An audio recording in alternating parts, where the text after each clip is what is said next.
जनतेच्या समस्येच्या बातम्या.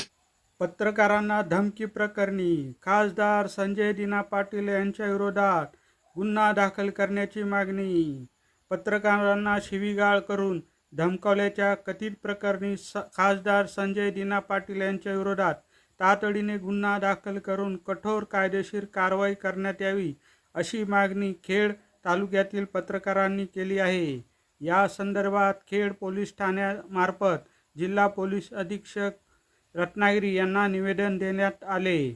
निवेदनात म्हटले आहे की पत्रकारांना धमकावणे, अपमानास्पद भाषा वापरणे आणि त्यांच्या कामावर दबाव आणणे हा केवळ पत्रकारितेवर हल्ला नसून भारतीय राज्यघटनेने दिलेल्या अभिव्यक्ती स्वातंत्र्यावर आघात आहे.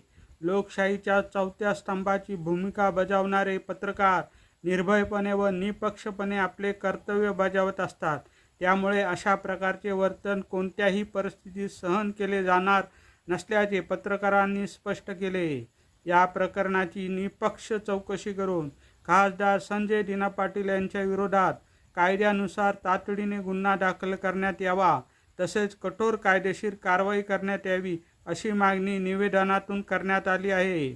भविष्यात पत्रकारांवर दबाव आणण्याचे किंवा धमकावण्याचे प्रकार पुन्हा घडू नयेत यासाठी प्रशासनाने कठोर भूमिका घेऊन पत्रकारांच्या सुरक्षिततेची हमी द्यावी अशी मागणी करण्यात आली.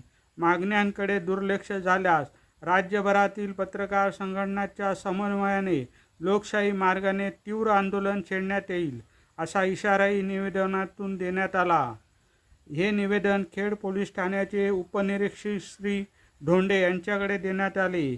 यावेळी दिवाकर प्रभू, राजू चव्हाण, अनुज जोशी, किशोर साळवी, सदानंद जंगम, उत्तम जैन, उमेश खेडेकर, अनिल तांबे यांच्यासह खेड तालुक्यातील पत्रकार मोठ्या संख्येने उपस्थित होते.